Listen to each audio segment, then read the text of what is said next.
A few people ask me, how do I keep my images in order when I memorize information? So if I memorize words, it is super important that my images represent the exact order that the words appear in. So let's say I'm memorizing portion and hero.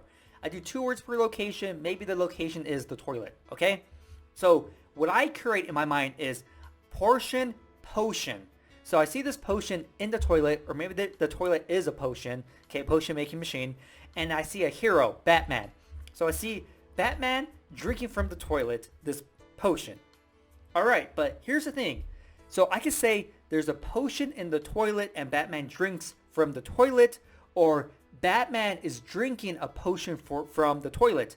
So depending on how I say it, either portion comes first or hero comes first. So saying it really doesn't help me keep the order because I can say it either way. A dog jumped on the couch. There was a couch and a dog jumped on it.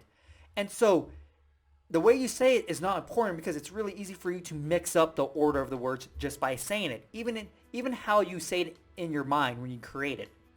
So how do I keep it all straight then if saying it doesn't really help me? Well, it's kind of like a cause and effect type story I'm creating. So there's going to be 2 images. One image is going to be there initially, and then the second image is interacting with it.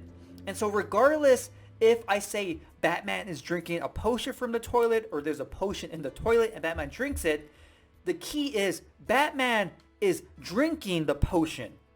Okay? So without the potion being there initially, Batman can't be drinking any of it. So you could think of it as a person, action, object type thing. When you have an action, you know anything that the person is doing with the object is going to be the last thing in the little mini story, right? It has to be. And so in my mind, Batman is drinking a potion from the toilet. Okay, hold on. Okay, I'm trying to type it, okay?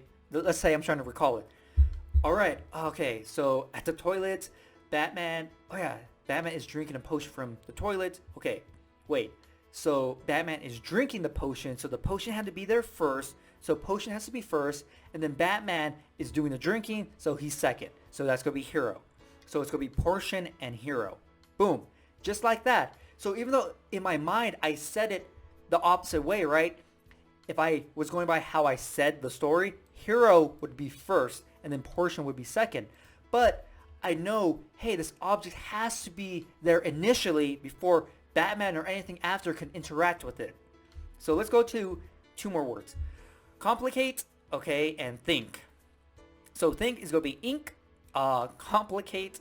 Let's picture a computer with a plate. All right? And so, okay, computer with a plate, ink. And so maybe I picture this computer is playing with his little plate or something, and then he gets squirted in the face with a whole bunch of ink by the squid. Okay?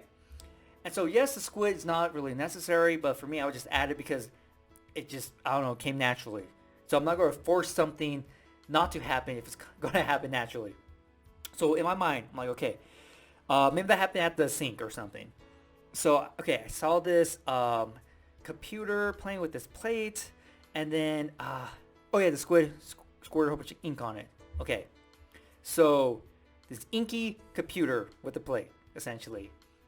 All right, so, okay, if there was ink, so I saw ink, but wait, the ink was being squirted at something. Oh yeah, there was the computer with the plate. Complicate. Oh yeah, I got it. Okay. And then, oh yeah, then the ink, think. All right. And so in my mind, the ink is being like squirted at something, and so it has to complicate the computer with the plate has to be there initially. If it's not there initially, then it doesn't make sense because if I say, okay, maybe think is first, think then complicate.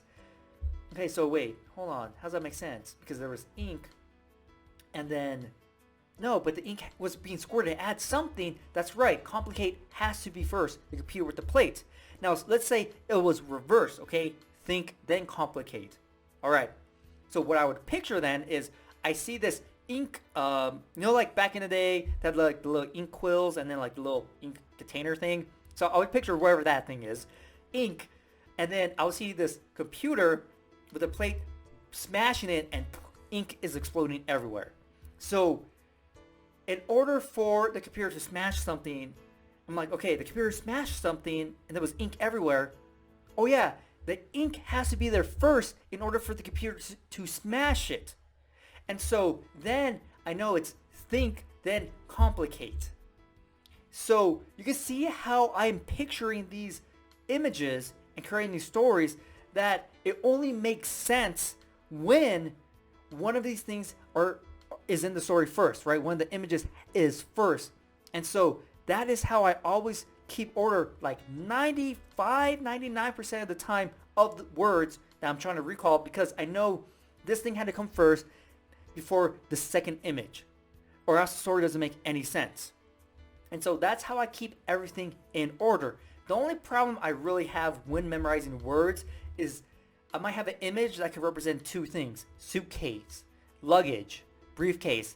In my mind, if I'm going quickly, they all kind of look exactly the same. At the French Open, I screwed up tablecloth with tabletop, or vice versa, one of those two. And it's because I was picturing the same thing. So that's probably a little bit harder of a challenge, because things do have multiple names or look very similar. But in terms of having that story, that saves me so much. And that's something I thought about for a long time. Like, how do I keep everything in order? I hate when I mess it or mix the order up. It really gets me mad. I'm like, dude, there has to be some sort of way. What I just told you in this video is exactly how I keep everything in order. And it has worked for me, like I said, 95 to 99% of the time. Things that do mess up is going really fast, trying to push to a new level. Because then I'm just like, okay, boom, picture this is it, boom, boom, boom. You know, whatever it may be. But it's still the same concept, because I made videos explaining, what was it? The pictures event. You know, memorizing, I think I memorized like 90, 95 in 1 minute. Same process I use on connecting 4 images together in one story. And so that I'm going as fast as possible, but I'm able to keep everything in order still, because I know this has to happen first before this second image and then the third image, because without all these first images, nothing makes sense in the story. So there. I know this video is a little bit long, but hopefully you enjoyed it, got a lot of good information out there. Maybe there's something else you do that you help keep stuff in order. Tell me about it. I always love hearing what you think, because you have other ideas I never thought of, and that's what I'm always excited to read in the comments about. So let me know, but hopefully you enjoy this video, and I'll see you next time.